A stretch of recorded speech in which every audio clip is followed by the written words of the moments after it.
2024-এর জঙ্গি উত্থান, পরবর্তীতে ইউনূস এবং তারপরে বিএনপির তারেক রহমান সরকার একই ধারাবাহিকতায় বাংলাদেশকে যে ভূরাজনৈতিক জটিল চ্যালেঞ্জের মুখে ফেলে দিয়েছে, সেখানে দাঁড়িয়ে আজকে আমি দেখতে পাচ্ছি দেশরত্ন শেখ হাসিনার কাঁধে এমন একটা দায়িত্ব এসে পড়েছে, যেটা কোনো ক্রমেই তার পিতা, জাতির পিতা বঙ্গবন্ধু শেখ মুজিবুর রহমানের উপর পাকিস্তান রাষ্ট্র কাঠামোর মধ্যে বাংলাদেশকে স্বাধীন করার যে দায়িত্ব এসেছিল, তার চেয়ে কোনো অংশে কম নয়। আসুন দেখি কিভাবে জঙ্গিরা মার্কিন যুক্তরাষ্ট্রের সাথে যে আঁতাত করেছে, সেখান থেকে যেগুলো জানা যাচ্ছে, অর্থাৎ আমরা জনসাধারণ যেটা উপলব্ধি করি যে মার্কিন যুক্তরাষ্ট্র কি চায়। প্রথম কথা হলো যে মার্কিন যুক্তরাষ্ট্র কি বাংলাদেশের ভালো চায়? এটা সত্য যে মার্কিন যুক্তরাষ্ট্রের হাত ধরে দ্বিতীয় বিশ্বযুদ্ধোত্তর অনেক রাষ্ট্র অর্থনৈতিকভাবে স্বাবলম্বী হয়েছে। সবচেয়ে বড় উদাহরণ হলো জাপান এবং দক্ষিণ কোরিয়া। আর মার্কিন যুক্তরাষ্ট্র ইউনূস এবং খলিলের মাধ্যমে বাংলাদেশের দখল পাওয়ার সাথে সাথে তারা কি করলো? বাংলাদেশের উপর একটা অন্যায্য বাণিজ্যিক চুক্তি চাপিয়ে দিল। আপনারা যারা খালেদ মহিউদ্দিন এবং তৌহিদ হোসেনের শোটা শুনেছেন, তারা জানেন খালেদ মহিউদ্দিন, তাকে সাংবাদিক হিসাবে আমি সবসময় পছন্দ করি। আসলে ভালো যে কোনো পেশায় একজন ভালো হওয়া, এটা খুবই গুরুত্বপূর্ণ। খালেদ মহিউদ্দিনের রাজনৈতিক বিশ্বাস এখানে আমার কাছে বড় না, বড় হলো তার যে অনুসন্ধিৎসু মন, সেটা খুব গুরুত্বপূর্ণ। সেখানে খালেদ মহিউদ্দিন একটা কথা বলেছে যে আসলে এই বাণিজ্য চুক্তিতে 20% থেকে 19% নেমে এসছে মার্কিন যুক্তরাষ্ট্রের ট্যারিফ, অর্থাৎ এত যে দিল ইউনূস, সেটা আসলে তখন 20% ছিল এক্সিস্টিং, ওটা 35% এটা সেটা বলে, সেটা সত্য না। যা হোক, মূল যে কথা হলো যে বাণিজ্য চুক্তিটা ইউনূস খলিল এরা করেছে পুরোপুরি তাদের সুরক্ষার জন্য, কারণ তারা জানে বাংলাদেশের স্বাধীনচেতা মানুষ একদিন জঙ্গিদের যেভাবে ধরবে, সেভাবে ঠিক এই ইউনূস খলিলকেও ধরবে। এখন খলিল তো অবশ্য একটু একটু সুবিধাজনক স্থানে আছে। আমি যেটা বুঝি, খলিল কিন্তু বাংলাদেশে সে আর নাই, অর্থাৎ সে বাংলাদেশে থাকবে যতদিন সে রাজকীয় অবস্থায় থাকে, পরবর্তীতে সে মার্কিন যুক্তরাষ্ট্রে চলে যাবে। ইউনূসের এখানে বরঞ্চ একটু টানা পড়েন বেশি দেখি, কারণ ইউনূস হলো বিদেশের যেভাবে সম্পদ করেছে, বাংলাদেশও সেভাবে সম্পদ করেছে। এখন সম্পদের জন্য হলেও ইউনূস কিন্তু খলিলের মতো পালিয়ে যেতে পারবে না।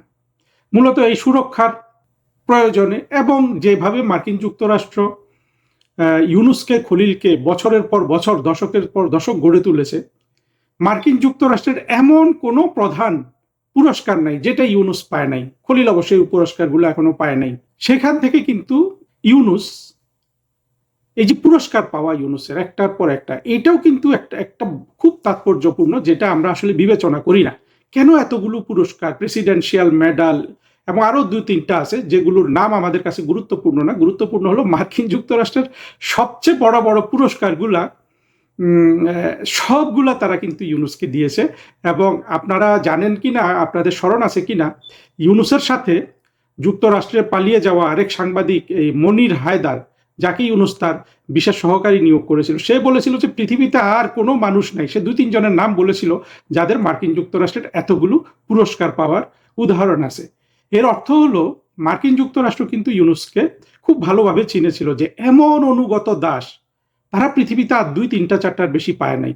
এবং বাস্তবতায় আমরা দেখি যে মার্কিন যুক্তরাষ্ট্র অন্য যাদের, মনির হায়দারের তথ্য অনুযায়ী আরো 2-4 জনকে যারা এইভাবে সেই দেশের সব জাতীয় পুরস্কার দিয়েছে, তারা কেউ কিন্তু তাদের কেউ কিন্তু তাদের নিজ দেশটা কিন্তু ইউনূসের মতো মার্কিন যুক্তরাষ্ট্রের কাছে বিক্রি করে নাই। এই অনুগত দাসগুলা মার্কিন যুক্তরাষ্ট্রের থেকে কিন্তু কিছু আদায় করতে পারেনি। ওদের যদি ন্যূনতম দেশপ্রেম থাকতো, মার্কিন যুক্তরাষ্ট্রের যে বৃহত্তর ভূ রাজনৈতিক স্বার্থ, সেটা দেখিয়ে ওরা কিন্তু মার্কিন যুক্তরাষ্ট্র থেকে অনেক টাকা করি আদায় করে নিতে পারত। ব্যাপারটা তো এমনও হতে পারতো যে যেহেতু আমরা তোমাদের অনুগত দাস, অন্তত আমাদের সম্মান রক্ষার্থে তোমরা এরকম বাণিজ্য চুক্তি না করে বরঞ্চ ট্যারিফটা 0 করে দাও একতরফা ভাবে মার্কিন যুক্তরাষ্ট্রের উপর থেকে, এবং সেইটা করো এবং আমাদের এই দেশে $50 বিলিয়ন বিনিয়োগ করো। কি একজন আপনার দেশপ্রেমিক মানুষ, দেশপ্রেমিক এবং একই সাথে তাবেদার, যদি দুটো হয়, দুটো হওয়া সম্ভব কোনো কোনো ক্ষেত্রে আমরা জানি, তাহলে তারা এইভাবে আলোচনাটা করতো না। সেটা কিন্তু করে নাই, একেবারে কোনো কিছু পাওয়ার আগেই বাণিজ্য চুক্তি করে ফেলেছে। আর মার্কিন যুক্তরাষ্ট্র ভিজিবলি যেই স্বার্থটা চায় যে বাংলাদেশে তাদের সামরিক উপস্থিতি, যেটার মাধ্যমে তারা মনে করে, আমি যদিও এর মধ্যে কোনো উইজডম দেখি না, যে ভারত চীন এই অঞ্চলটাকে, মিয়ানমার এই অঞ্চলটার উপর তারা এক ধরনের কর্তৃত্ব করবে, যেটা আসলে করার মতো সক্ষমতা মার্কিন যুক্তরাষ্ট্রের এখনো নাই। কিন্তু না থাকলেও যে কোনো পরাশক্তি, অর্থাৎ যে বিশ্বের এক নাম্বার সুপার পাওয়ার যে পড়ে যাচ্ছে, তার তো এই ধরনের অভিলাষ থাকা কিন্তু স্বাভাবিক। কারণ হলো বিশ্ব রাজনীতি গত 100-150 বছর ধরে যেভাবে পরিবর্তিত হয়েছে, সেটা এই ধরনের উন্মাদনার মাধ্যমেই তৈরি হয়েছে। সুপার পাওয়ার বা আরো 300 বছর যদি আমরা ধরি, কিংবা কলোনিয়াল যুগ থেকে আমরা যদি ধরি, যে স্পেন, বিলাত, এই দেশগুলো এক একটা যে কলোনিয়াল সুপার পাওয়ার হয়েছিল, সবারই কিন্তু এই অভিলাষ আমরা ক্যারি করছি একের পর এক, যেটা এখন মার্কিন যুক্তরাষ্ট্র ক্যারি করছে। তো সেখানে তার যে বিশাল স্বার্থ সে রক্ষা করতে চায় বাংলাদেশে সামরিক উপস্থিতি করে, সেক্ষেত্রে কিন্তু এইটাও সম্ভব ছিল যে বাণিজ্য চুক্তি করে বাংলাদেশকে অর্থনৈতিকভাবে বাধাগ্রস্ত করার চেয়ে উল্টোটাও কিন্তু করার জন্য চাপ দেওয়ার সুযোগ ছিল ইউনুস এবং খলিলের। সেটা কিন্তু তারা করে নাই। এমনই অন্ধ, এমনই স্বার্থপর এই লোকগুলা যে ওরা একেবারে মার্কিন যুক্তরাষ্ট্র যা বলেছে সেখানে কিন্তু তারা শুয়ে পড়েছে। কিন্তু এখানে কি জিনিসটা হচ্ছে, হুমকিটা কি আজকে বাংলাদেশের সামনে? বাংলাদেশের সামনে হুমকিটা হলো, যেই অভিলাষ মার্কিন যুক্তরাষ্ট্রের আছে যে এখানে তারা সামরিক ঘাঁটি করবে, তাদের সামরিক উপস্থিতি হবে, এবং যেখান থেকে তারা চীন এবং ভারতকে নিয়ন্ত্রণ করবে, মিয়ানমারকে নিয়ন্ত্রণ করবে, এটা তো এটার রিস্কটা কিন্তু ভয়াবহ। প্রথম কথা হলো, এই দুটো দেশ যাদের কথা বলেছি, 2-3টা, কেউ কিন্তু মার্কিন যুক্তরাষ্ট্রের সেই ধরনের উপস্থিতি এখানে মেনে নেবে না। পছন্দ অপছন্দের বিষয় নাই, এই যে মেনে না নেওয়াটাই কিন্তু বাংলাদেশের জন্য একটা কাল হবে। অবশ্যই এটাকে উস্কে দেওয়ার জন্য নানান ধরনের আপনার উস্কানিদাতা বাংলাদেশে রয়েছে, তারেক রহমানের মতামত প্রভাবিত করার জন্য। যেমন আজকেও দেখলাম যে ওই উন্মাদ শাহেদুজ্জামান এসে বক্তৃতা দিচ্ছে আরেক জঙ্গি 24-এর লাল বদর আকবরের শোতে এসে। এইভাবে কিন্তু বাংলাদেশের 24-এর সব জঙ্গিরা চায় যে বাংলাদেশ মার্কিন যুক্তরাষ্ট্রের কবজায় থাকুক, এবং তারা মনে করে যে এইভাবে তারা ভারত থেকে বাংলাদেশকে, ভারতের সাথে যে তাদের যে মানসিক শত্রুতা, যেটা আমাদের মুক্তিযুদ্ধে বিজয় এবং ভারতের বাংলাদেশে মুক্তিযুদ্ধে সহযোগিতার কারণে তৈরি হয়েছে, সেই ঘৃণাটাকে তারা উজ্জীবিত করতে পারবে। অর্থাৎ তারা এক ধরনের আনন্দ পাবে যে ভারতের উপর একটা প্রতিশোধ নিল এবং পাকিস্তানকে বিজয়ী করলো কোনো না কোনোভাবে।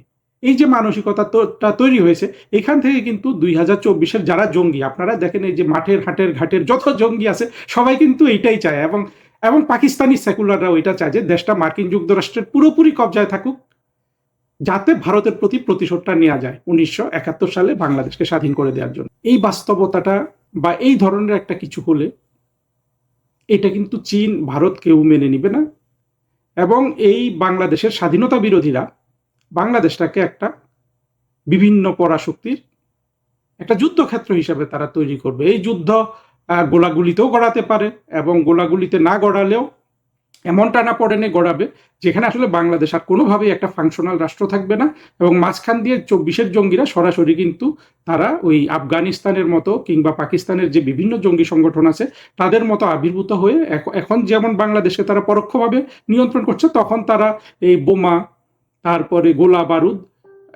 এটা নিয়ে তারা প্রত্যক্ষভাবে বাংলাদেশের মানুষকে নিয়ন্ত্রণ করবে। বাংলাদেশের অর্থনীতির কি হবে সেটা তো আমরা দেখেছি, যে তারেক রহমান বলুন, কিংবা 24-এর জঙ্গিদের বলুন, কিংবা ইউনুসের বলুন, তাদের কোনো মাথা ব্যথা নাই। তারেক রহমানের মাথা ব্যথা থাকার কারণ আছে, ইউনুসের কোনো কারণও ছিল না। ইউনুস শেখ হাসিনার রেখে যাওয়া টাকা পয়সা যেমন মেরে দিয়েছে, তেমনি আরো অতিরিক্ত ঋণ করে সেই টাকাও মেরে দিয়েছে। অদ্ভুত না? এখনো কিন্তু ইউনুস কিন্তু বাংলাদেশে বসবাস করার সুযোগ পায়। আমাদের আসলে এটা আমাদের জন্য খুবই দুঃখজনক। আমরা যত কথা বলি বাংলাদেশ রাষ্ট্রটাকে, অর্থাৎ আমাদের জাতিটাকে শিক্ষিত করা, সচেতন করা, এই জায়গায় যে কত কাজ আমাদের পড়ে আছে সেটা কিন্তু আমরা অবাক হই। সেই কাজগুলো না হওয়াতে, মানুষের সচেতনতা না থাকাতে, এই ধরনের জনদুশ্মন, গণশত্রুরা এখনো বাংলাদেশে কিন্তু বসবাস করছে। ইউনুস, খলিল, ইউনুসের সেই ডাস্টবিন, এরা এখনো নানান জায়গায় উঁকি দিচ্ছে। জঙ্গিরা তো আছেই, কিন্তু তাদের কার্যক্রমে বাংলাদেশ যে বিপদের সম্মুখীন হয়ে আছে, এইখান থেকে সাধারণ মানুষের যদি প্রত্যাশা তারেক রহমান বা বিএনপির উপর থাকেও, তারা কি বাংলাদেশকে সেখান থেকে উদ্ধার করতে পারবে? আমরা কিন্তু কোনোভাবেই বিএনপির মধ্যে সেই ধরনের কোনো সম্ভাবনা দেখছি না। বিএনপি বরঞ্চ আমার মনে হচ্ছে যে দিন দিন, আমার না, আমরা যে কেউ বুঝতে পারি যে দিন দিন কিন্তু মার্কিন যুক্তরাষ্ট্রের উপর তাদের নির্ভরশীলতা বাড়িয়ে ফেলছে।